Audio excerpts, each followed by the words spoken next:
My name is Sarah Hill, and I'm from Prime Focus. So we are here to demystify the processes that you need to get your film onto a big screen. So that's what the session is about. So I've got a fantastic panel here. I've got Lottie Collins, who is my colleague at Prime Focus, and she looks after our theatrical department with feature films and drama and documentary as well. Fitz Hearn is our senior dubbing mixer, who has an Emmy under his belt. And Paula Crickard is a film producer, post-producer. She has worked on films such as the September issue. She's also worked for Wild Bunch and has been responsible for delivering materials. And so she's the lady that we need to get all this information from. I'm not an expert in theatrical post-production. I'm more of a TV person, so for me it's been really interesting to sort of find out more and go on this journey. So I don't know everything, but I've got people here that do. I'm hoping some of you in the audience will probably know things as well. So I want to make it a very interactive session. So what we're going to do is we're going to run through the basics of why you want it on the cinema, what you have to do to get it there. We're going to talk about pictures with Lottie. We're going to talk about sound with Fitz. Then we're going to go to Paula, who has just produced a feature. And we're going to talk through the journey of that and what worked and what didn't, because obviously that's much more exciting.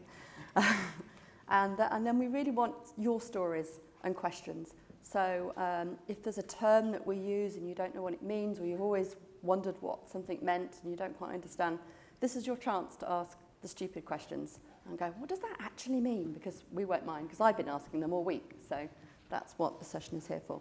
So we'll get started, hopefully. Steve, can we get the... There we go. Now, this is a brand new presentation app called Prezi, which I foolishly decided to use, although I only actually started to use it yesterday, so I'm a little bit rusty with it, but I like new things. I thought the image was quite appropriate because when you're looking at post-production, sometimes you can't see the wood for the trees, so that's why I used the image. So, first of all, why? Why do you want your documentary in a cinema? Do you want fame and fortune? You're probably not going to make a fortune, I have to tell. Let me break this to you right now. This isn't going to happen. Fame is, even the really good, massively well-known documentaries like Project Nim and The Imposter, Man on Wire, I've named them, there aren't that many more that have actually really hit that top. But even they don't make vast amounts of money. So you're not going to make a ton of money. But fame is a good one, because actually what he's excellent at is building your profile. So it's great for building your profile. It's basically a marketing tool, because what you need to think about, and also it's funding. It can help with your funding, because it gives you access to different sorts of funding. There's tax credits and funding that's not available to general TV making. Profile, I think, is the biggest one. It can be a profile for the issue. It can be profile for yourself, to show that you're capable of doing bigger and better things. But you need to think about why you're making the film, because that will drive your strategy. Who are you making your film for? This is something that people often forget. Having a great idea and having a great story is fantastic, but you really have to think, who is going to see this film? Who is going to pay to see your film? Because really, that's what you want. In fact, you want someone to pay for you to see your film, to pay for all that hard work, to cover the costs, and to give you an income stream. Because unless you're a multimillionaire, you're going to need an income stream. Unless you're doing this for another reason. If you're doing it for a charity, or if it's to raise awareness for an issue, there are different reasons to make films. But as a rule, most of us need to pay the mortgage. So you need to think, who is your audience? Where are your audience? Are they in America? Are they in the Far East? Are they in Australia? Are they in the UK?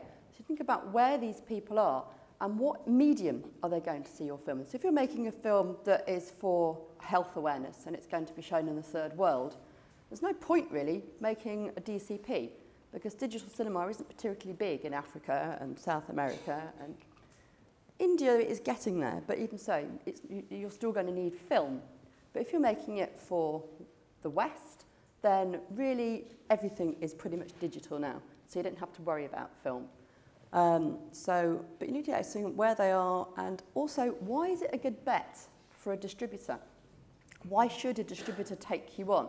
You have to think about that at the beginning, because we met someone last year who'd made a lovely film. We really liked the film. I think it's a beautiful film. It's cost him about £50,000 of his own money. He hasn't got a distributor. The film hasn't gone anywhere. It's been to a few festivals because it doesn't quite fit any box. It's a lovely film, but it's not quite the right duration. The structure doesn't quite work for the audience that he's trying to get to. The format isn't quite right, and he's really struggling, and he's at risk of losing his house. So you really have to think about these things, because having a creative idea is great, but you need to think about the commercial realities of it as well.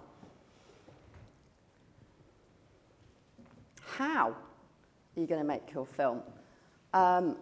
Most documentaries are made for TV, but if you're going to set out to make a cinematic film, it's best to start out with that ambition. I talked to Bart Layton, who did The Imposter, and I said, what would be your biggest tip? Just give me one thing that you would say to people. And he said the biggest thing is to set out with the ambition to make a cinematic film, because that completely drives your strategy, how you think about things, how the pictures are going to look on the screen, your sound, you're going to make it 5.1. Sound recorders, will come to that. But just kind of, if you start from the outset thinking you're making a big film, and then if it doesn't work, if you don't get a theatrical release, you're still going to have a great film for television. But if you set out to make a TV film and then convert it to cinema, there's a different mindset. And that is quite often will come across and is clear.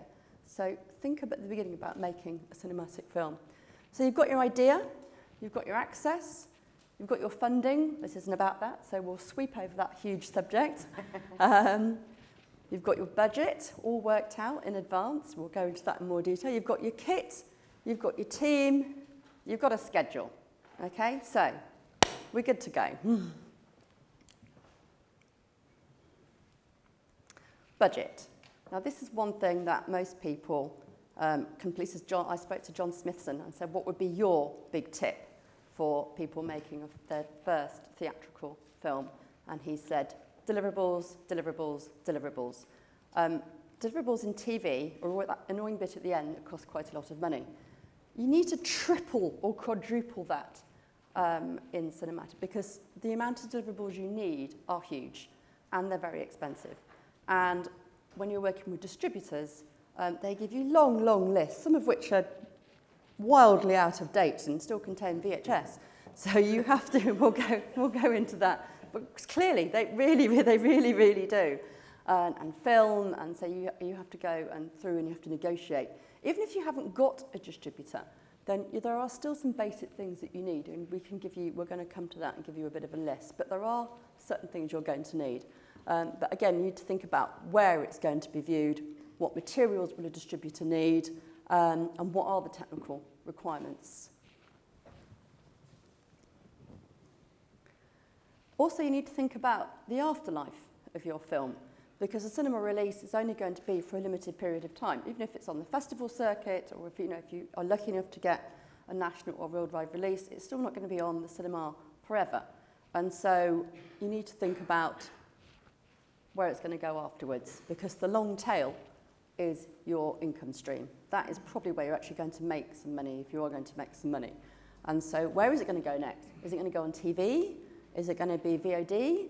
Is it going to be on DVD? Yeah, there are still a few around. What materials will you need for that? What process will you need to make that? You might not need to do this at that point, but although it's another expense, it's actually cheaper to do it all in one go. It's much more cost effective. You've got all the team together, you're in the right mindset, try and get as much of that done and out the way, because if you go back to it later on, it's a lot more work and you're reinventing the wheel again, so it's a lot more expensive. So these are some of the absolute basic deliverables. It's not a complete list, but it's just kind of what you're probably going to need. A HD Cam SR master, if that's the kind of film. A textless elements, that is super important. And you have to remember that for graphics. Anytime you have a piece of text or graphic on screen, you need to have a clean piece of picture without text, whether that be maps, anything at all. Because if your film suddenly gets sold to China or Japan, they can't read the text. They can't take the text away, so you need to have clean backgrounds for everything. That is non-negotiable. That is just, you just have to do that for absolutely everything you do. Split track audio, that's exactly the same principle. You need to have your separate tracks split out so that it can be remixed into different languages. Final mix, obviously you need a final mix and a DCP and a DCDM. That's for digital delivery. Film deliverables, which is a huge subject we'll go on to later on, DVDs, and probably an Apple ProRes file. So the process. So this is the basic process, which we're going to talk through now with Lottie in more detail. So it still looks quite similar to TV in some ways. You've got a conform, a grade, online. You've got a DCDM, a DCP. We'll come to what those are. Sound track, lay dialogue, sound mix, split tracks. So it looks similar, but for film, it can take a lot more. So that's my introduction. I'm going to come down and sit back down here. Leave that on the screen and talk to Lottie. And can you just talk us through the different processes? Well, to start with your conform, this is when you have to go back to your original media that you've shot, usually using an EDL and an offline, which is supplied from your Avid or your FCP. This is the stage where we recompile the whole film from beginning to end in sequence in the highest resolution possible, usually HD or 2K. That's usually what a conform is. Now, one thing I missed out, of course, is the offline. Before you do the conform, you have to do the offline, which you all know about. Just one little tip. If you're offlining on Final Cut Pro, which many of you do, you must remember that anything you put into Final Cut, Final Cut will accept anything. It will take any old rubbish you give it, whether it's a different frame rate, whether it's a different resolution, whether it's a different codec. You can put absolutely anything you like into it.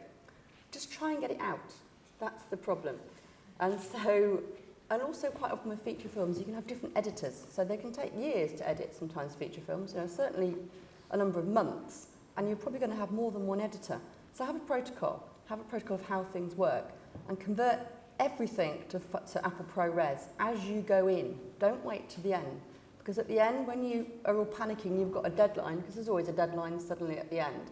If you suddenly go, right, I've got to render and transfer all this, it can literally take a week just to render it, and it can crash and it can be a complete nightmare. So biggest advice is everything that you can, transcode it to Apple ProRes first, and also anything that is a different frame rate, that's what we need to go through, anything that is a different frame rate, then convert that, because you can't have different frame rates. Actually, let's just click back to frame rates, because that is joyful.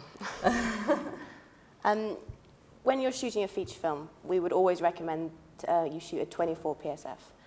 A lot of people in TV start off at 25, and then if further down the line they need a DCDM or a DCP or a theatrical release, there's a whole nightmare involved in converting everything to 24.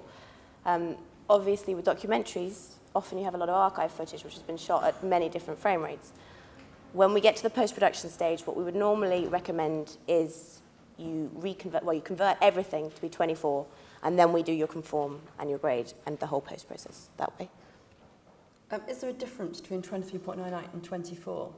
Yes, there is. Well, 2398 is NTSC and is usually an American delivery frame rate, and 24 is for theatrical. It is different, and it's something that everyone should be aware about. Don't think that you can do 2398 and then go to 24, because that's usually quite dangerous.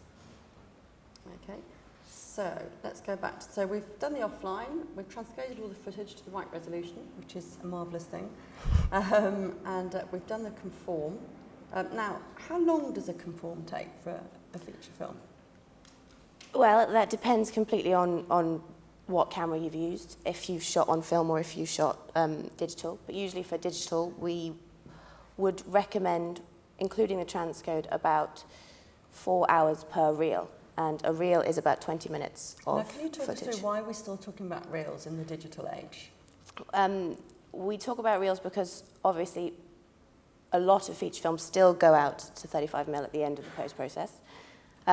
Also because the size of the data that you're using for pictures is going to be absolutely colossal. So if you've got 20 minutes of 2K footage, you're looking at about 600-700 gig. So if you multiply that by, for a 90-minute film, transferring that kind of data around a network or in and out of different platforms, Baselight or a grading tool or your smoke suites or your nitrous, it's going to take a lot longer if you have to do it all in one big chunk.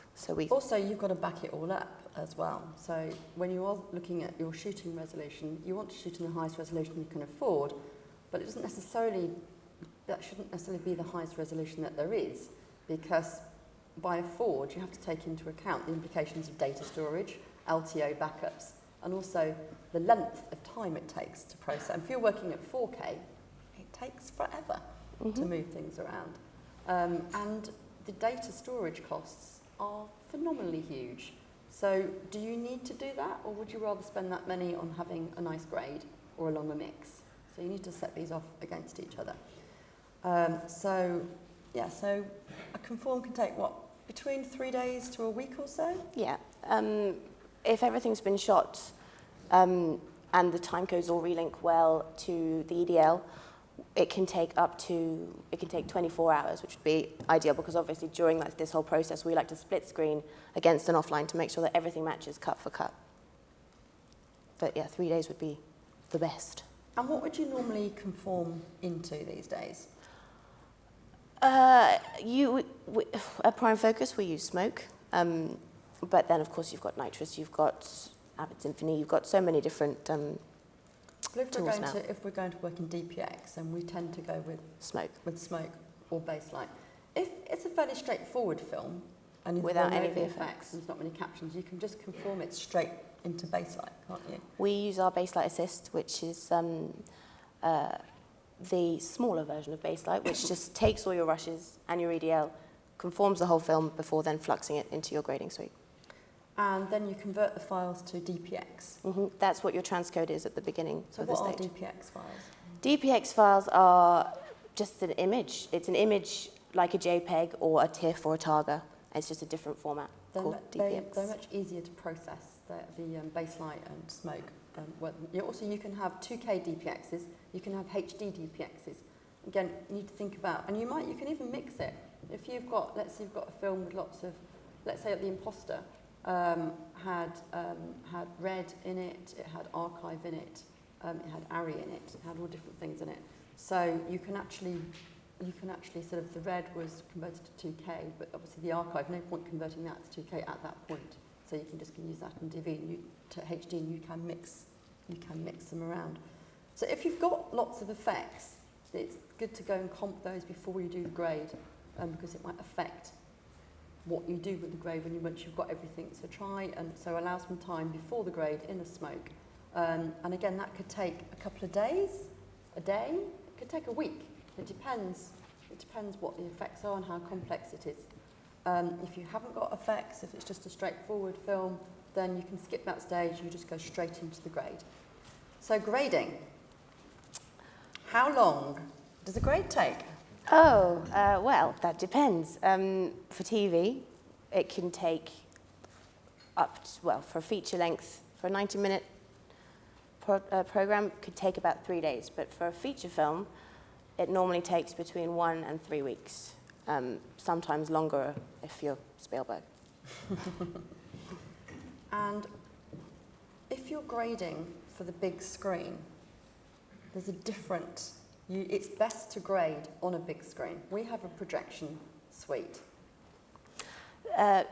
When you're grading for a feature film, you've got to remember the environment that you're going to be showing that.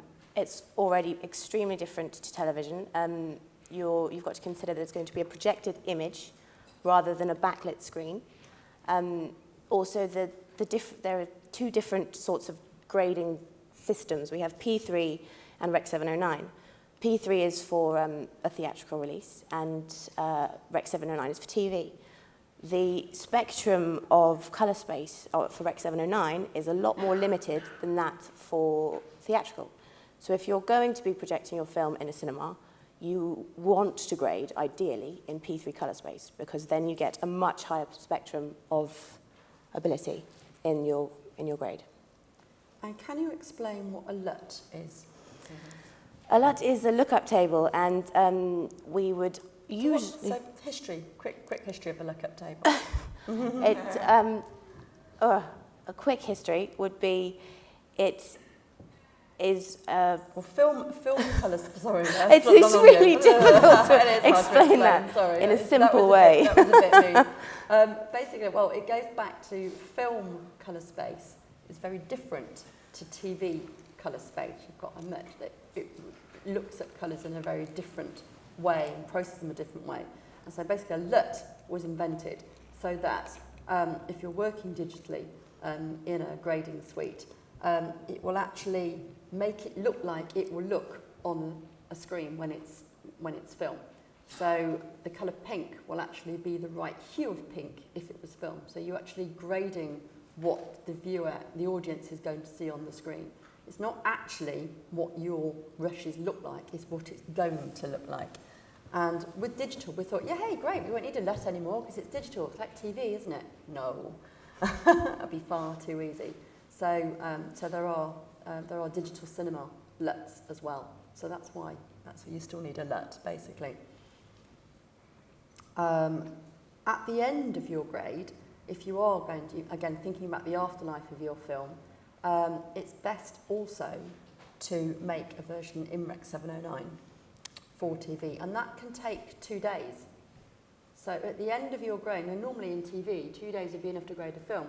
So actually, at the end of your grade, to grading your cinema, beautiful cinema film, you then need a further 2 days at least to actually convert it into Rec 709 and check it all back. Completely. You need to make sure that what you're seeing on your TV is going to be as close to what you've graded for your film projection. For films with limited text, you can also provide alpha channels to the baselight, and you can actually add them there. So it can be very, very straightforward indeed. If you've got subtitles or more captions, which a lot of documentaries have, then you can't really do that. So you transfer the data back into Smoke, and with your DPX files, you've got your nice graded DPX files, and that's when you do your final VFX comping, add any captions, and your end-roller. Now, why does an end-roller take a day? An end-roller takes a day because, well, it can take up to a week. It depends on how many spelling mistakes they are supplied with in the first place.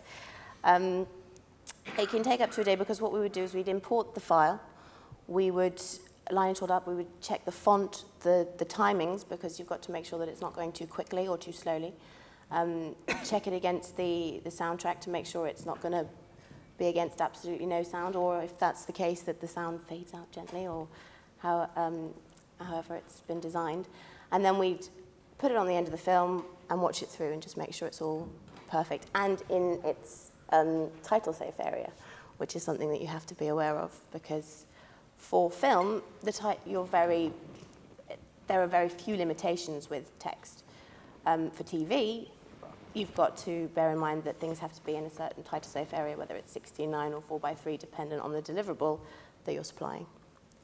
We'll come to the reversioning aspect at the end. Let's just go through them. We'll go through the basics first. Where are we?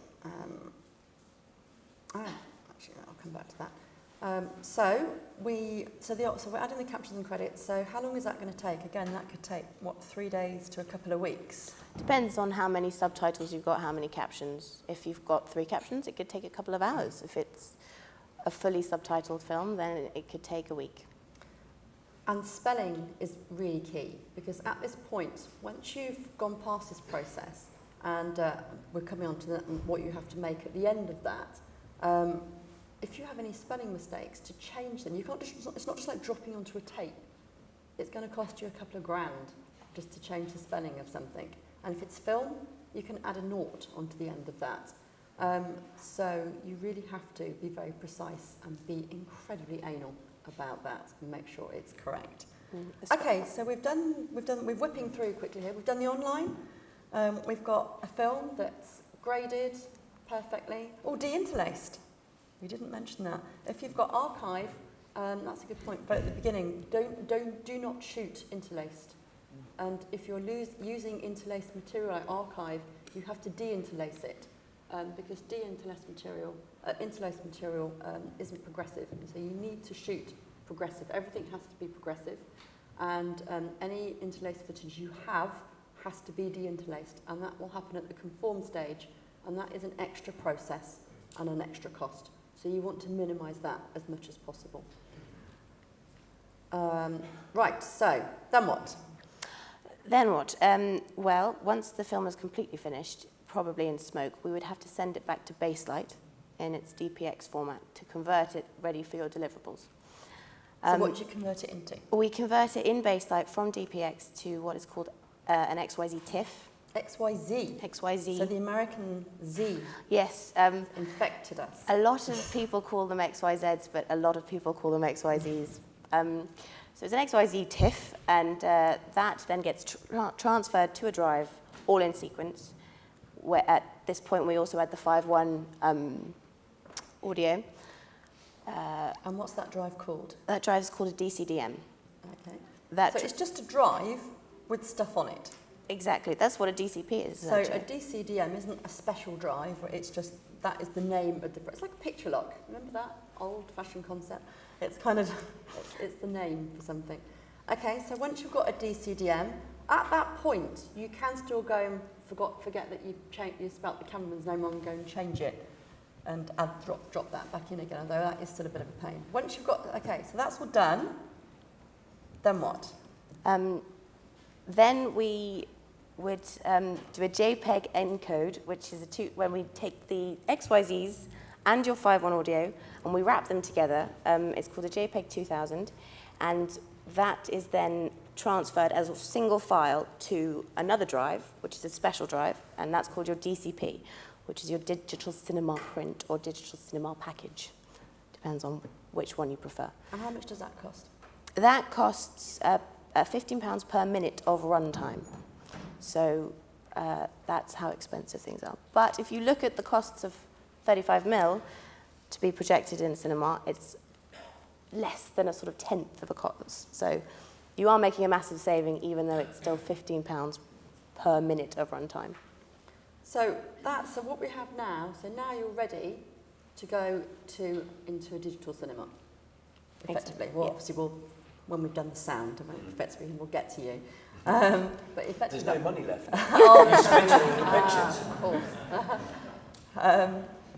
But if you did need film, so if you had to deliver film as part of your deliverables as well, let's whip through this very quickly. What do you do? So obviously you'd have to grade it with a film LUT. Yeah, which is again it might different. Be another grade. You might need all of them. So you might need to do you might need to do a digital cinema grade, a film grade, and a Rec 709 grade. So that's 3 conversions added onto the end. Yeah. With film, it's very different to digital. With your DCP, you have so many unlimited options. You can have different language versions on your DCP. You can have a sort of closed captioning option where you can play with or without subtitles, so you can play the film clean or subtitled. With print, obviously, it's a sort of hard copy, so you can touch it, it's tangible. And from Baselight, again, we would transfer everything onto our network in DPX format. That would then go to be sent to an ARRI laser, which is a very clever, very special machine that takes your negative, runs it through the machine, and reimposes the digital image onto the celluloid negative. So once that whole that's why we work in reels, because you can only get it, the maximum length of a reel you can get is 2,000 foot, which is approximately 20 minutes. So obviously, with every film, or just about every film that's not going digital, they have to have a hard cut in both sound and picture every 20 minutes. Now, sometimes you get reels that are only 15 minutes long because the director wanted to have audio over the next 5 minutes running through the pictures, so it can be very complicated. Anyway, so once you've shot out your reels of negative, they get processed in a lab, and a mute print gets generated. We then check that in the screening room. If it gets signed off. You might have, because generally what people tend to do is do a few test prints first with just one reel. Yeah, or a wedge test, which is where we take a couple of minutes of footage and do a sort of test first. Because obviously the labs change their chemicals on a regular basis, so there has to be a certain amount of tolerance in the colours. Then we would shoot the optical sound neg once all the pictures have been approved, and we would marry up the two prints. So you've got your sound and your negative together, run through, and you then get your combined print. And once that's signed off, then you can play the whole film in sequence from a 35mm print. So then you create your interneg. Then, if you're going to have a lot of bulk prints, then what you would do is you'd take your original negative, you would make it into positive, which is a very hard copy of your negative.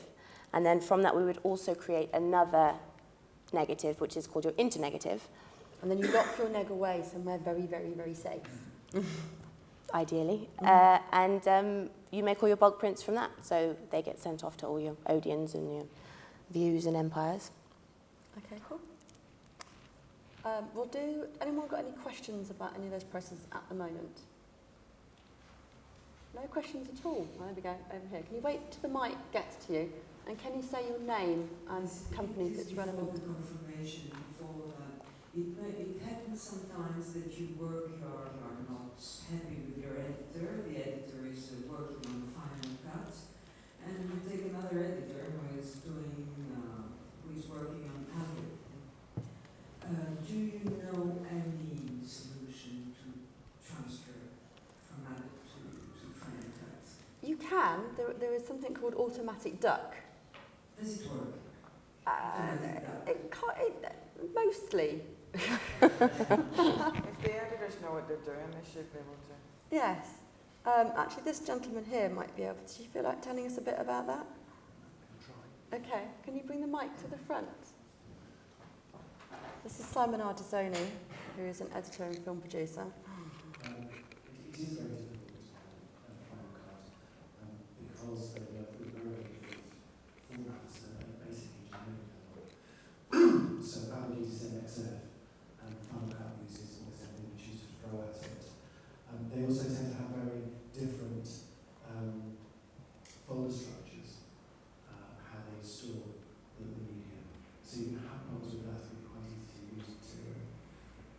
And I think the other thing is that Final Cut, because it's so flexible, because you can do so many different things with it, it will frequently, when you go from Final Cut to Avid, you will often suddenly find yourself having to deal with engineering problems that are kind of the under the bonnet, what these video signals actually do at the engineering level. That you would have had to have dealt with later, because you made a mistake, but suddenly you find that that's happening in the middle of a traumatic shift from one end to another. When we're trying to produce a final cut, we really don't want to be thinking about fundamental engineering issues with different frame rates. I think it's best not to switch halfway through the process. I think really that is, you're asking for trouble. Quite a lot of it.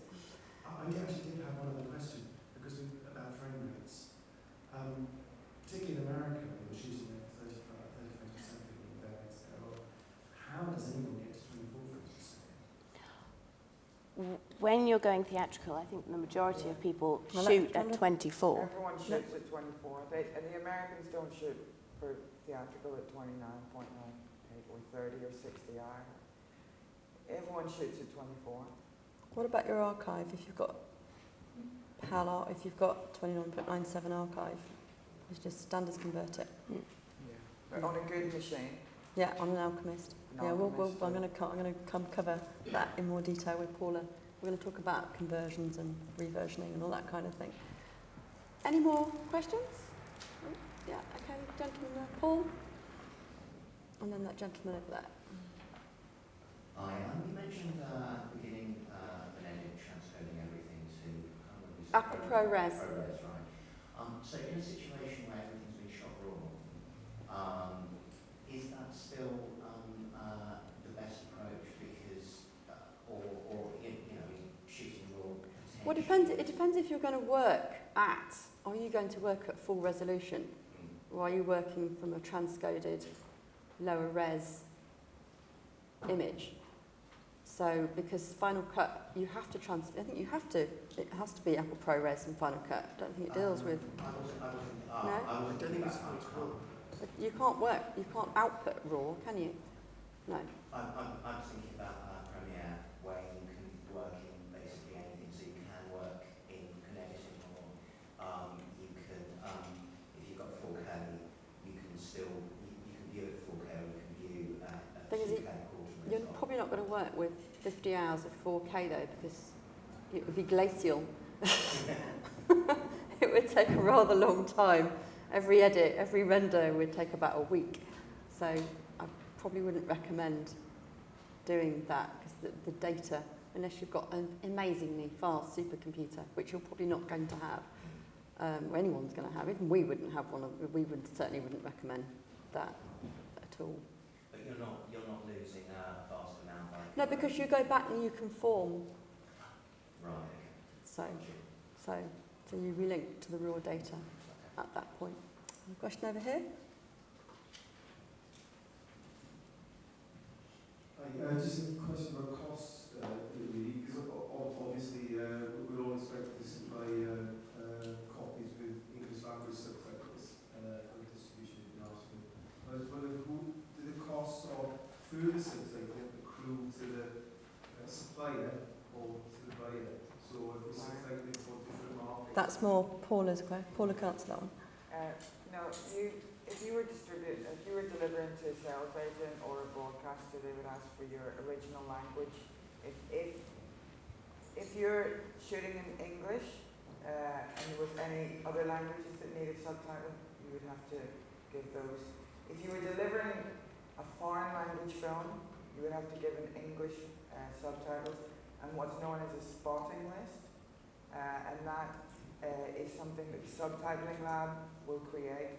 Apart from that, anyone who goes, once they've got the spotting list, that gives the exact in and out points of every subtitle, and that would be by reel and continuous.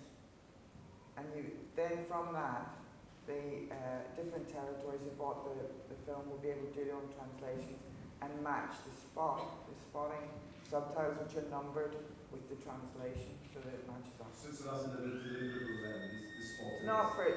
You don't have to deliver something. You negotiate one deliverable schedule with your broadcaster or your sales agent, and that part of their job is to sell it across all of the other territories. Each distributor in every other territory will have a recoupable envelope, and that everything that gets done to that film, you'll be charged at 1.4. What 1.4% or 1.4? At one point or another. 1 point, sorry. It's never. There's no. 1.4%. There's no such thing as a free lunch. No, everybody has to do work on it. Everything gets charged to the film. Ultimately, you as a producer are the film. So when you hear about all these sales, in theatrical, there's a lot of costs that come out before you even look at any kind of profits. Which is another reason why you want to do it right, so that they don't come back and say, we had to spend a lot of money fixing something, and we're going to charge you for it. Okay, any more questions about the process? Then we're going to go into sound. Can we talk a little bit about the QC process? I'm going to do it at the end when we've done the reversions. That's okay. Right, okay, sound. Fitz. Okay, so hello everybody. So once Lottie's basically scared you senseless with the massive amount of time that it takes, I'm sort of assuming that you know a lot of people here will be working on budgets that are not in the millions. They're going to be smaller budgets, but you still want to get something into a festival much like this. So what is the most important thing you have to think about at the very beginning? The most important thing, theatrical is a much more critical environment. You're sitting in, a lot of you will have seen films here, you're sitting in a controlled room, it's quiet, you've got a a sound system that's been well set up. So the first thing you need to do is to get a good, dedicated sound recordist on board. I just think this is the most important thing. It's This is something Penny Walcott yeah, said I in think she's print going to this refer week to this as well. You know, my analogy of this is, you know, if you've got a bad DOP and he shoots out of focus, you don't have a documentary. And I think it's exactly the same if you have a bad sound recordist that doesn't capture the audio that tells your story, then you still don't have a documentary. You know, there's things that you can do to kind of fix those in the post environment, but you will save yourself a vast amount of money if you shoot it right in the first place. It doesn't have to be somebody expensive. To be honest, it's not always somebody that's the most experienced. I think what's really important is getting somebody on board that really believes in what you're doing, somebody that's willing to go that little extra mile for you. And, you know, if you're doing it over long periods of time as well, you might need somebody that is willing to give you that amount of time. And a proper jobbing sound recordist might not be your man. But I think you should steer away from your mate that's got a boom pole. Because I think that, you know, you will get yourself into a world of trouble if you don't capture the sound as well as you can in the first place. And then I think, you know, the second most important thing, we go back to what John Smithson was saying, is I think you need to know where you need to end up with your film. If you're lucky enough to have a distributor on board, they're going to have a big list of requirements. You need to know what those list of requirements are, because if you don't and you start going through the process, at some point you're going to get a shock, and it's like, do I really have to spend that much money delivering all these things? Paul and I were talking before, actually, and those elements are very often negotiable with your distributor if you're lucky enough to have one, where, you know, they will have a piece of paper that's written sometime in 1976 and nobody's bothered changing it, and there'll be things referring to film, there'll be things referring to... I can see lots of nodding heads. You know, it's one of those things, and so you go back to your distributor and you go, okay, do we need that? Do we need that? Do we need that? You know, and you'll very often find that, you know, the list will shrink right down. So let's start at the end. So so you're going to need a 5.1. So you'll need a 5.1 theatrical mix. How is that different to a 5.1 TV mix? 5.1 theatrical mix will basically use the entire range of the signal, so you'll be able to go up to effectively digital peak. Well, you go just below, it's always safe just to keep a tweeny bit of headroom. When you broadcast stuff on television, at the moment there is still a limit in which you can go to. But when you have a cinema mix, you've got a much greater dynamic range, which allows you more scope in the way you produce your soundtrack. And again, this is why it's important to have a good sound recordist, because the errors that you will see in a cinema, you will never necessarily get on a television or in a slightly less critical environment. Also, you need, the thing that I love about this is that you actually need a special room. Yeah. Because the room actually has to physically accommodate the signal. Yeah.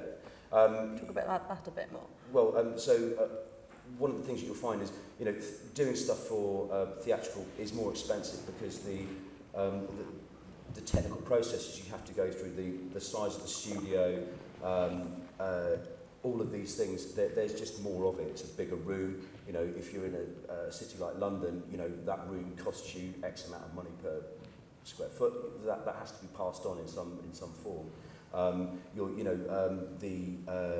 The sort of toys and the plugins that you use to actually create a pleasing soundtrack for a cinema mix, they're more expensive. There are ways around this. I mean, what we quite often do with lower budget films is that we don't have a cinema Dolby mixing room, but what we can do, which we've kind of started at the end and not at the beginning, but we'll go back to the beginning in a minute, but we can go through all the processes, we can do a lot of the prep, we can pre-mix and then take it to a room that costs £400 to £600 an hour just for a day or two. You know, it's what you call a Dolby day. You don't have to do it all at that point. It's important to say that if you're producing a DCP, a digital print, rather than actually going to film, this process is not always needed. You know, if you trust your mixer and that mixer trusts his environment, which we do, then you can take that straight out of our studio and stick it onto the DCP. If it's just a festival film, but you know, if it's initially a festival film, you don't need. At that point, you can actually park it before you go and do your theatrical Dolby mix. You can park it at that point, So before taking any more cost, you can sort of stop at that point. Yeah. So let's rewind back to the beginning. So let's do a quick overview. So if it's a straight documentary and there's no drama, then there's a particular process you go to. If there is any drama reconstruction in your documentary, then many distributors will want you to produce a fully filled M&E. Does anybody not know what a fully filled M&E is? Okay. A fully filled M&E is very different to a normal M&E. Explain what an M&E is first. Well, an M&E, music and effects. So you've got to think of DME, which is dialogue, music and effects, and then you've got an M&E. The reason for this, and this goes back to multi-region sales, is the fact that if you've got any form of drama recon, what you need to do is the distributor in that company, or the person that buys that program in the company, needs to just take away the dialogues, and you can still hear the feet on the ground, and you can still hear glasses going down. It's a very, it's what you do in the feature film environment for drama feature, and it's happening more and more in the docudrama environment. Really. And in some contracts, it was for your documentary, it will say fully filled M&E. You have to don't sign that. You have to get that struck out, because you clearly are not going to take all the dialogue away for a documentary. That would be a little crazy, and have it revoiced by actors in different languages. You're probably not going to do that. But don't sign that on a contract. Get it struck off. Yeah. I suppose we can go back even further than that. Obviously, I suppose one of the things that everybody wants to do whenever you're making something is to make your budget go as far as possible. And I always think that, like over and above just getting a good sound recordist, it kind of depends on what you shoot on as well. Now, a lot of stuff is being shot on 5Ds and sort of all these sort of things which are not really built for recording sound. So very often you might have somebody with an independent sound recording unit, Kantar or something like this. One of the things that very often happens is an editor will take that and they will use what they call the production soundtrack. So just to give a quick overview, what happens is your sound recorders will record ISOs, so there'll be radio, mic, boom, of all your contributors. And then on channel 1 and 2, you'll get a kind of a mix down of all that, and they'll cut with that. But they'll actually have recorded all the individual tracks as well. Now that's and great. And some Atmos as well. Now that's great, because it makes his life really easy. The trouble is that when we come back to the sound prep, which we'll go on to in a minute, you have to go back to the ISOs and you have to reconform them. And it's a process that if you load everything up in the first place, and you cut it all in tandem, you've already got it there. So it's a process you don't have to go through. Because in TV, you tend to, all the sound goes in to the Avid or the Final Cut, and then you do an Amphi. And then when we do a TV mix, we only use the sound that you give us. We had someone going, why didn't you use all that nice sound, that we recorded? Well, because you didn't give it to us. We didn't know it existed. We don't know it exists unless it's being cut into the programme. We just don't know it's there. And so it's just a process that you don't need to go through it. Yeah. So you either need to put it all in and make sure the editor cuts the whole chunk of sound, even though they're only listening to bits of it. Or, if he doesn't do that, you're going to have to factor in a lot more time in your sound prep, because someone that's never heard it before is going to have to go through each scene and pick out the best bit of sound, bit by bit, and that's going to take much longer. So it's better to put all the sound in and then get your editor to cut with the whole sort of tower of sound. I always say to directors and producers, I say, don't chuck it away in the edit, leave it there. It's easier to take away at the sound prep and mix stage than go back to rushes, which are very often on drives now, and sometimes they're not really well catalogued, and you're digging through stuff, and it takes you an hour to find one clip, because the one that was left in or wasn't left in is now important. So there goes 100 quid. So after this process, let's assume we've got all the sound in, that's all great. It then comes into our sort of like sound prepping and designing area. Yeah, so what do you do in sound prep? Okay. What is the difference between sound prep and track length? Well, sound prep is very often, so if you've got 8 tracks of audio and it's all your ISOs and stuff, we'll start going through cleaning that up. Actually, now very quickly, for cleaning up, this is going back to the editor.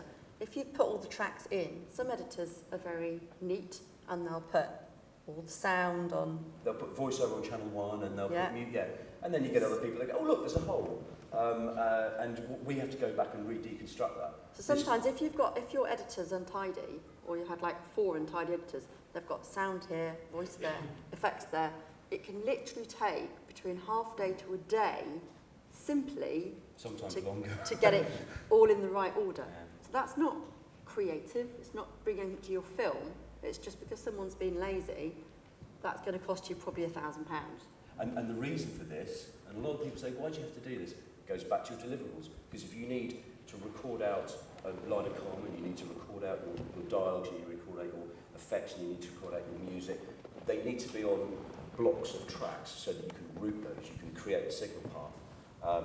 So the more vigilant you are throughout the process, and the more you understand about where you need to end up, the more efficient your session will be, and the cheaper it will be, which is effectively what everybody's after at the end of the day. And plus, the less time we have sorting out problems, the more time we have to make your film sound amazing.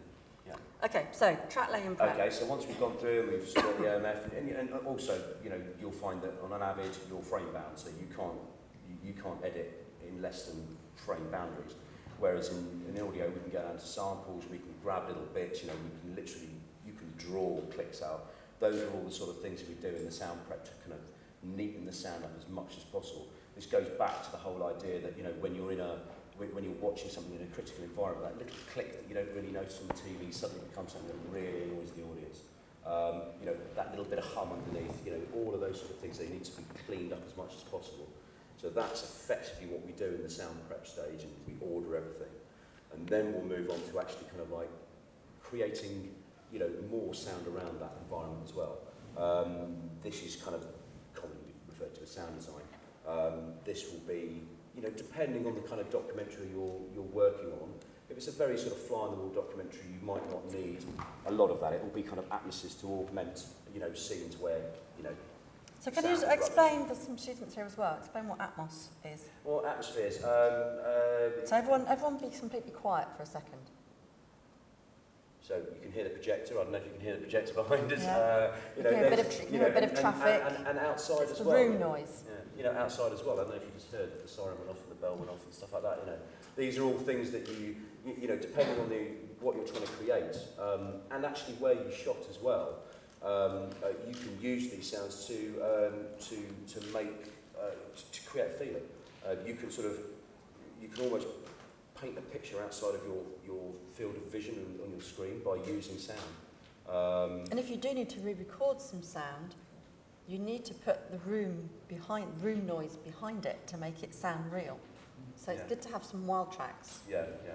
If you're lucky enough to be able to go back and do some form of ADR. What's ADR? Automatic dialogue replacement. It's not automatic. It's not automatic. I can sit there and, sometimes we're going to say, it's not often that you do that, but sometimes you do. Just do a very brief, what is that? What is it though? Basically, it's a way of getting the contributor, the actor, back into a recording environment, and they speak along with their original So they lip sync. Lip sync, and then you basically re-edit it so that you've got a nice clean soundtrack. Basically. Okay. And so if you have to do that, then you might need some Foley. Yeah. Foley's fun. Explain Foley. Well, Foley is... Do a little demonstration. Yeah. Keep everyone awake. Come on, keep awake. Have more chocolate. Foley. It is that they're Foley artists. It's re-recording all of the movement, all of the stuff that goes with any with any soundtrack. You will put more feet in. You'll have clothes movement. You'll have effects like glasses on the table, that sort of thing. And that actually happens more than you imagine in documentary, because you will be in situations where you cannot control the sound. Depending on what you're shooting, you might be in a scenario where people are actually trying to even destroy what you're recording because you may be shooting something they don't want you to do. We can go back and actually fix a lot of that. Again, there's always a cost implication, and that comes down to your budget. But and you can go to some really great people, or if it's little bits and pieces, we just throw a mic up in the studio and we do something. We can all do it. So we can go back through and just every single time you improve the sound quality, every single time you kind of just give it a slightly better sonic feel. Also, I was talking about the other day. Sometimes, if in shot you've got someone slamming a car door in the background, and you've got the sound of that in sync, you've shot it. Actually, it doesn't, even though you've shot it, it sometimes doesn't actually sound real. You have to replace it with another I've done, to make it sound real. Yeah. I've done. I've been very lucky enough to work with some fantastic sound recorders. In fact, they're so good that you've got a shot of somebody walking to camera presenting, and you can't hear anything else. It's like, you can't hear their feet, you can't hear the atmosphere because they just mic'd it so well, and it still amazes me how they do this. And so you have to go back and rebuild all that because it just doesn't seem real. It's like you can't hear the walking. Just a disembodied voice. So all of these things are basically put in the post environment. Okay, so we've done ADR, we've done track lay, we've done Foley. So, and how long does this process take? Because in TV, generally for a documentary, for a 90-minute, it would take. If you were lucky, you'd have maybe 3 or 4 days to do a track lay. Yeah, I think if you're doing a feature doc, I think you'd be looking at... Without drama, recall. Without drama, I think you'd be looking between 2 and 4 weeks, depending on the quality of your record. You need to structure the process in a slightly different way because you're watching it in a more critical environment and because there's a good chance you're going to have a bunch of deliverables at the end that need to be exacting. Because if you get the deliverables wrong, they will come back and everybody will get charged, and it's a long process. I've been through a thing that we're quoting at the moment, and the deliverables are not actually the worst I've seen, and at the moment we're at about 65 hours. That's 65 hours to just do to create the deliverables. splits and stuff. We'll bring that down because this will be the negotiation that we'll have with or the client will have that negotiation on our behalf with the distributor, so that will shrink. But these are the kind of numbers you're talking about, and it can be very scary. And that's a week and a half, which would probably be your final mix length. So it's as long as the final mix. Yeah. So let's do a quick. We haven't got long, so quick whiz through the final mix. So final mix. This is when you sit in the studio and you just create your soundtrack. You'll probably record if you've got a voiceover, you'll record that at that time. This is when we've done all the sound prep, everything's there, and you get in front of the sliders and you decide where you want things, how high, low you want the music, that kind of stuff. As a note on this, if you have music composed, it's a really good idea to get it what you call split track. So your composer, any normal composer will understand this, but effectively you usually have your bass section. Whether it's classical or contemporary, you'll have your middle section, then you'll have your melody. The reason for this is because very often the composer will sit there and something dramatic will happen on the screen, or he'll go, great, and he'll write something huge, and then someone will be whispering in the background. And then, it's like, okay, what do you want to hear? If you've got a split track, you can still keep, certain elements of your music, but you can kind of... A composer will hate this, but it's quite useful. Well, no, a lot of composers understand this. They know that they're writing, or if in sound design you put something dramatic in, and the composers put something dramatic in, something has to give. Yeah. Now, obviously, that comes down to the director's choice, whether he wants to go with music or sound.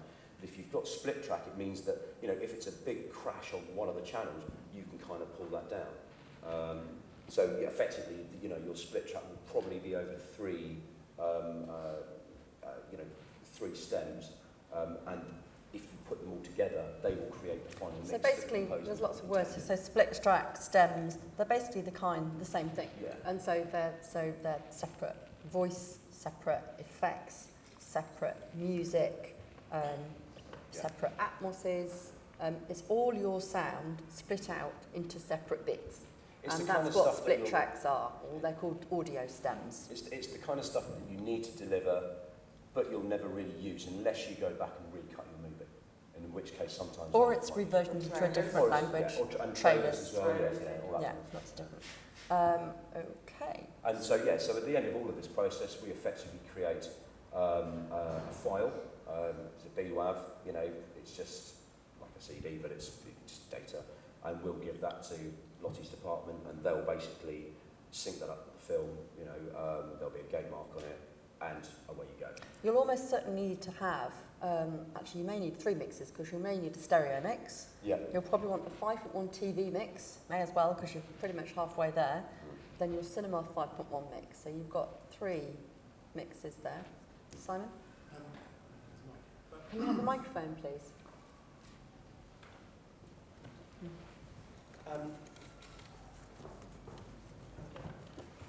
Fitz, I want to ask, because so far we're talking about viewing things in relatively controlled rooms, even in a room on a TV set.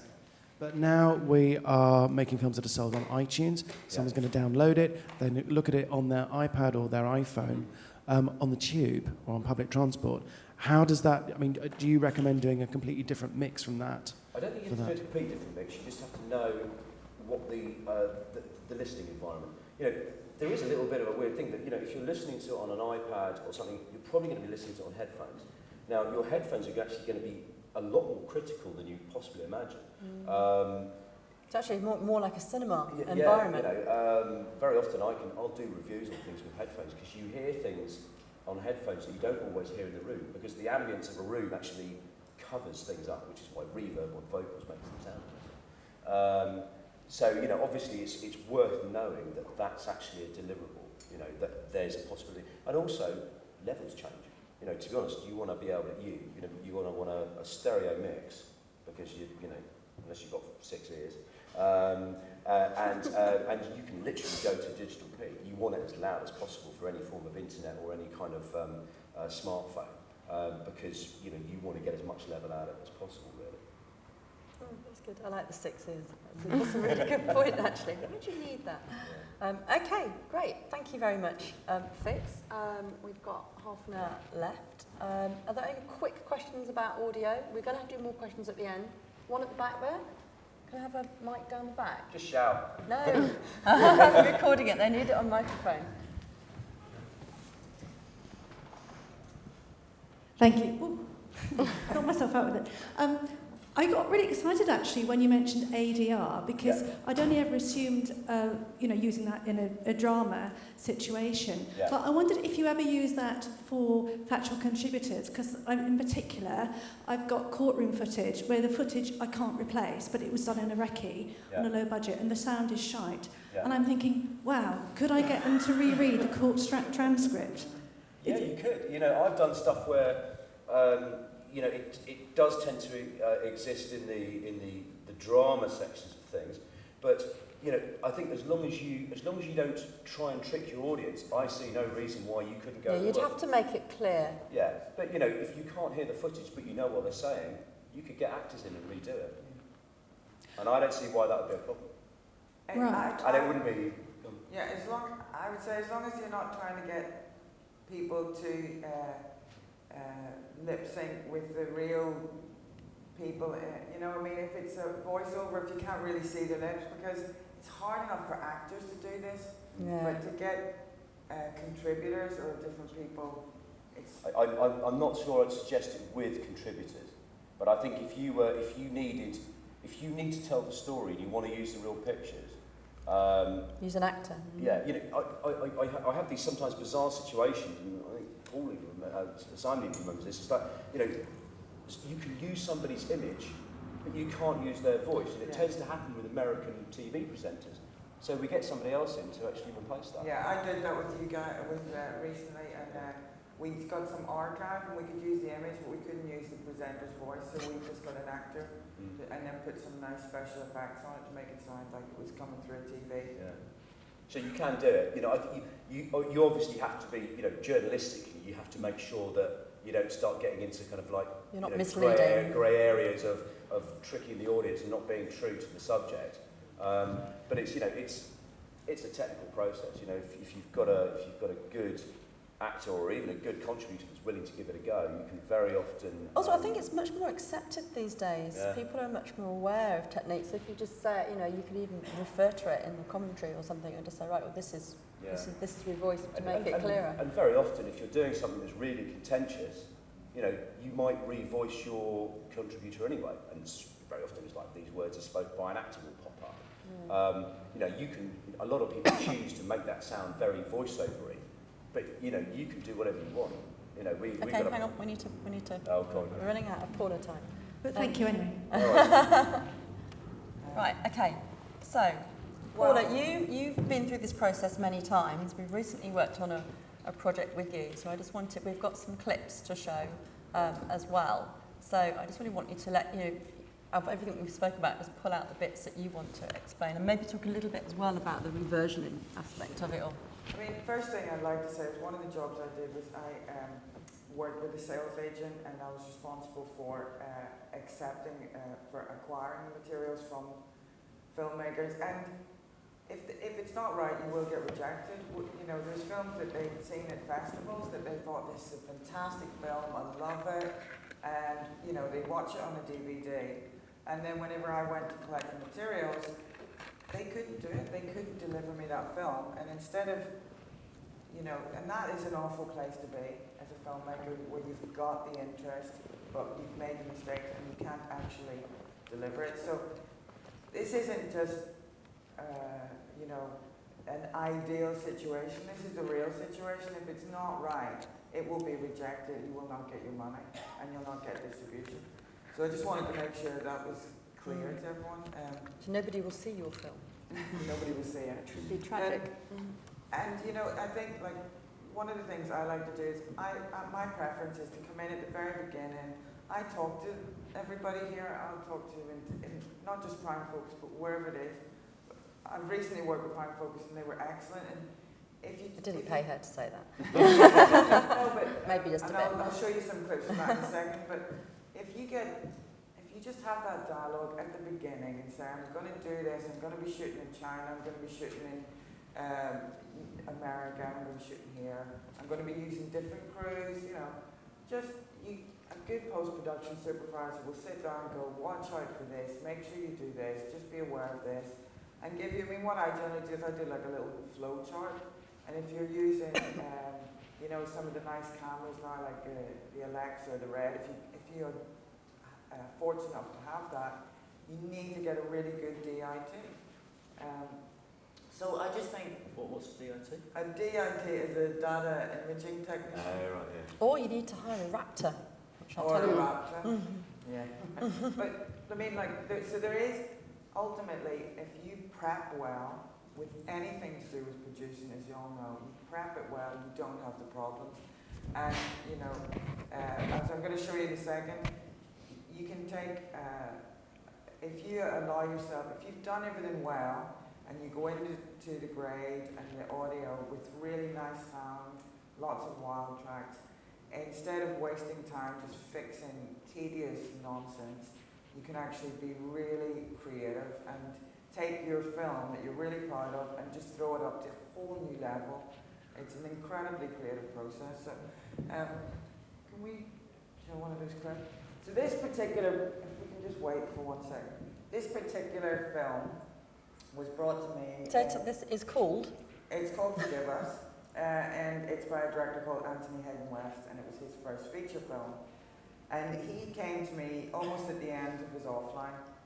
He hadn't a composer on board. He'd been filming for 5 years in missionaries in Africa, in America, on multiples of cameras, different frame rates, some interlaced, some progressive.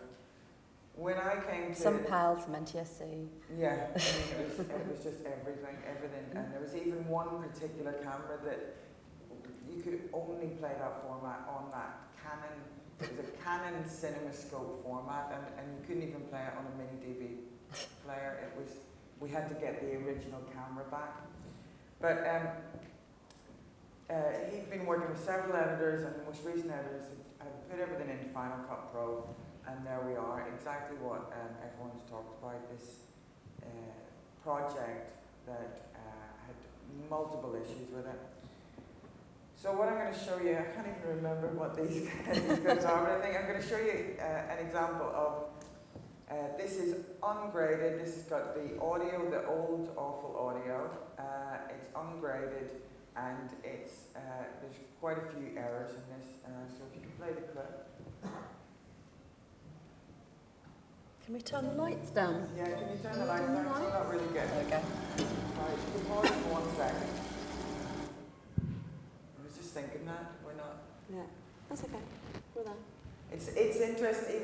showing you these clips, we're not seeing them projected. We're seeing them projected on something that's meant for PowerPoints, really.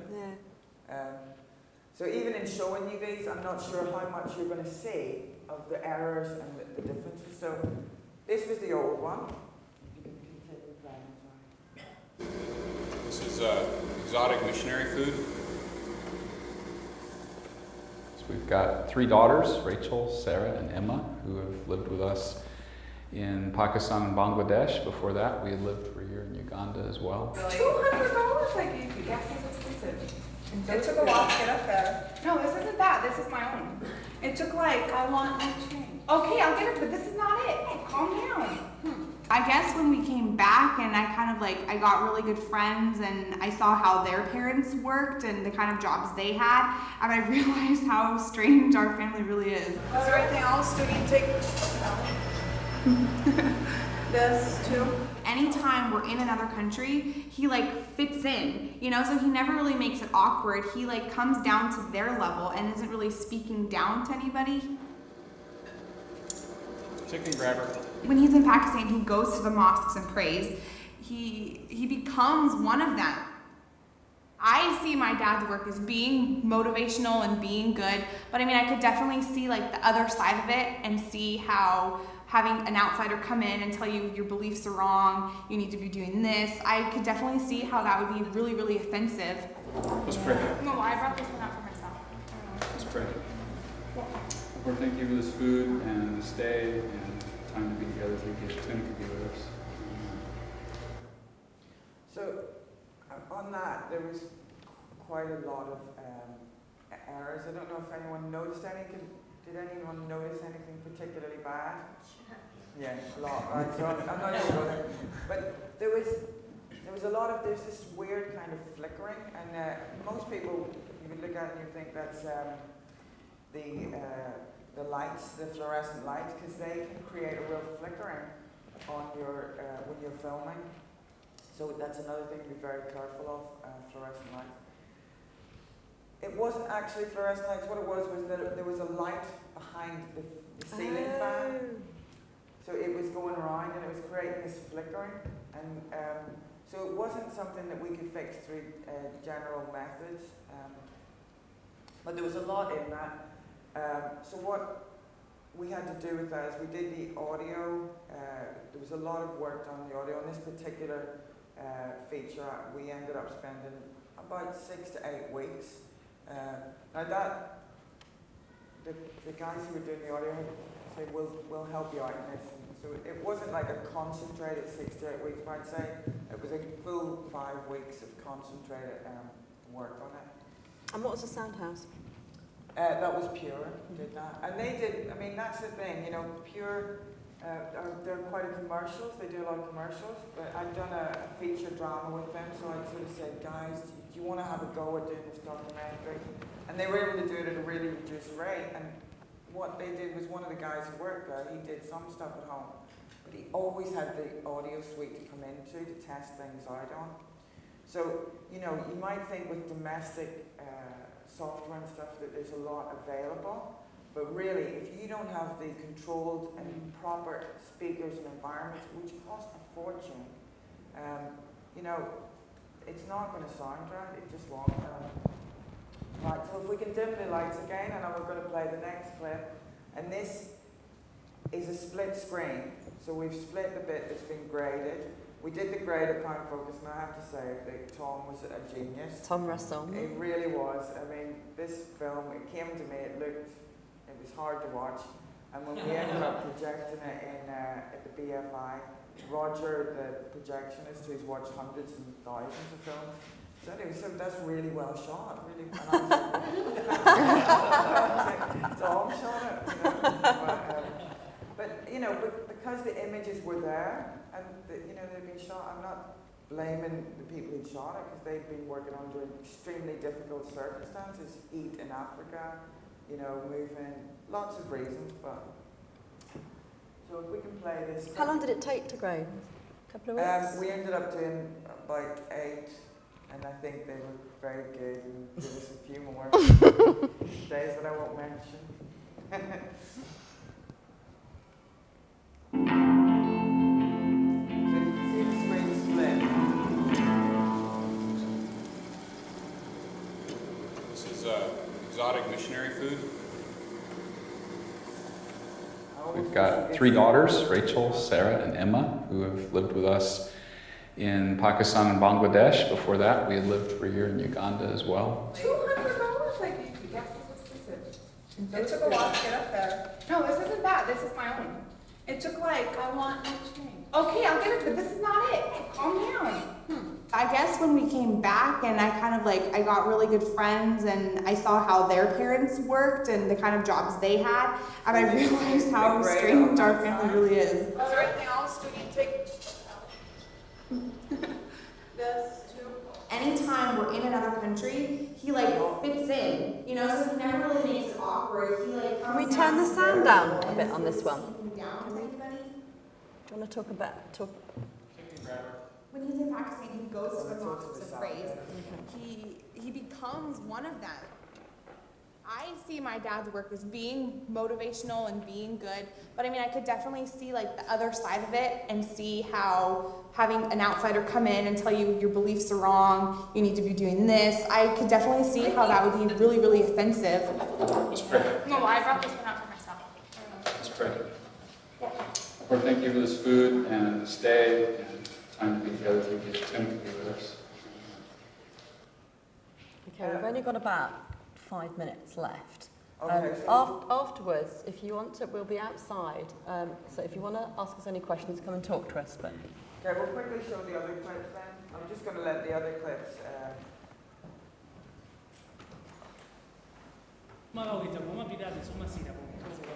Guys, we can forward this back and go to the graded one, if that's possible. At the beginning of this year, I was living in Mangochi. I was there ministering among the Muslims. I didn't introduce myself as a minister because it's like dangerous, they can kill you. So I take myself as a businessman, buying fish from the lake, then selling fish. I started preaching the word of God. But we did it secretly. Yeah. So my wife also did it secretly. It was like she wanted to learn more about the Muslim ladies and their custom, so she can evangelize to them freely in their language, in their setting. She was taken as a Muslim because she went through a Muslim rituals. And she was taught how to speak and write Arabic. But they were not knowing that she was a Christian.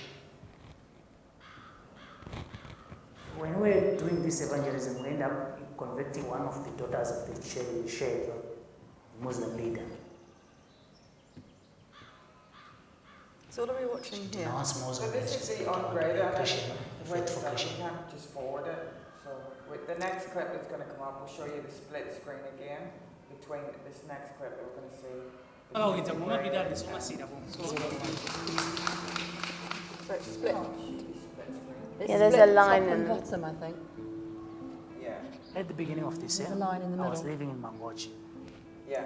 So you I can was see there ministering among the from the Muslims. graded image at the top. I didn't introduce myself as a minister because it's like dangerous, they can kill being you. able to bring up the contributor's face.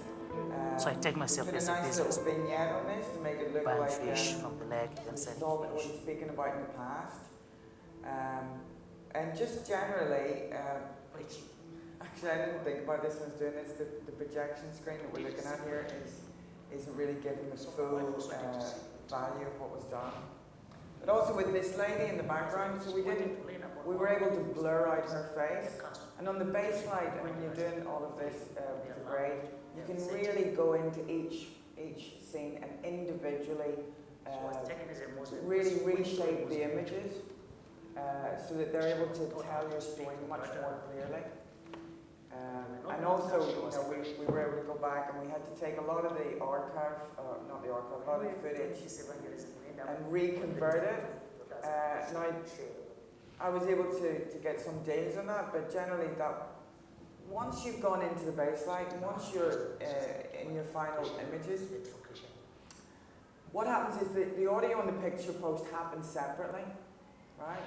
So if some of these images that we saw then in the baseline whenever it was projected theatrically, there was a lot of stepping in them, there was a lot of different issues.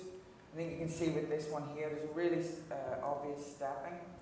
Now, if... Like a juddering motion. Yeah, if that had have been on an image where someone was talking, I wouldn't have been able to go back and do a reconversion on that because it wouldn't have cut, it wouldn't have matched the audio mix.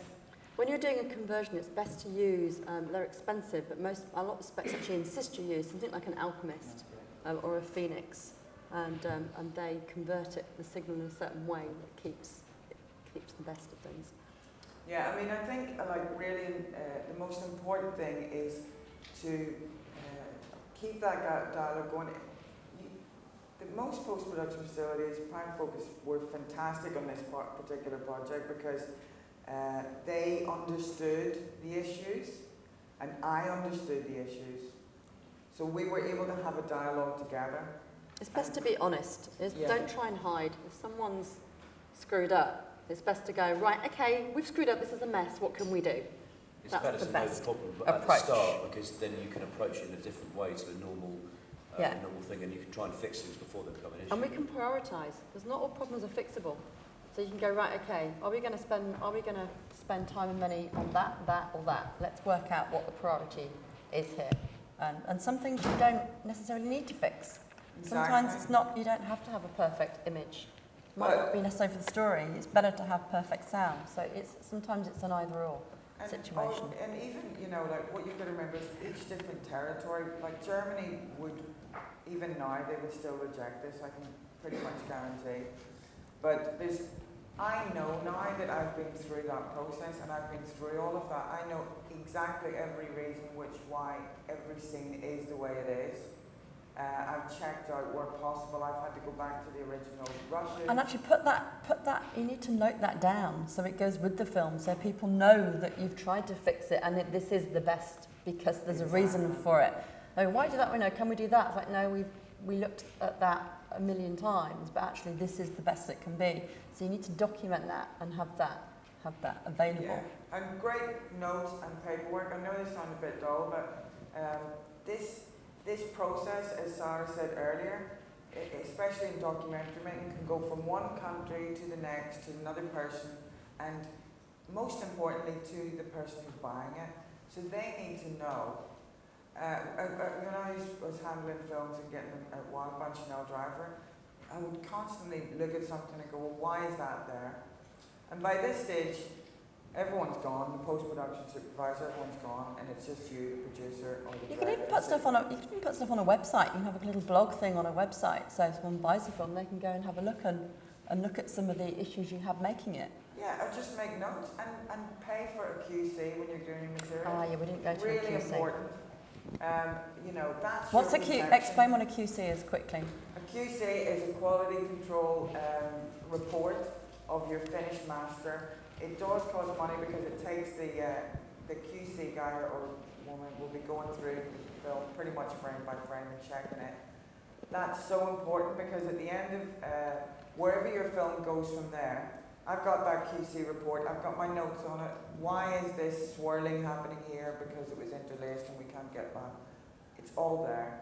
And then when you go to the, anywhere that film goes, that QC report, if something comes up in someone else's QC report that's not on your report, I can go back and say, guys, you didn't notice this. And then the responsibility will be on you because you didn't highlight it. Yeah. But if it's on that QC report and I don't fix it, then it's back to me again. Yeah. Okay, one more very quick thing, which is music. If you have to use commercial music, remember for international release, it's going to have to be replaced. And so if it's integral to the programme, either you need to make sure you get a lot of money to get that cleared, it's going to cost you an absolute fortune, or at that point, just think about the fact you're going to have to either get audio networks or have a composer replace the commercial music. Can I just make a point on that? If you do use commercial music, you're probably going to spend a small fortune making your movie, source it from CD. Don't use MP3s. Yeah. You know, it sounds fine on headphones. The moment you put it in a critical environment, you just hear all the artifacts. So go back to CD. Okay, we have to stop now. We've overrun a little bit. Thank you very much. Thank you very much for coming. I hope it's been useful. We'll be outside if you want to ask us any questions. Or you can email us.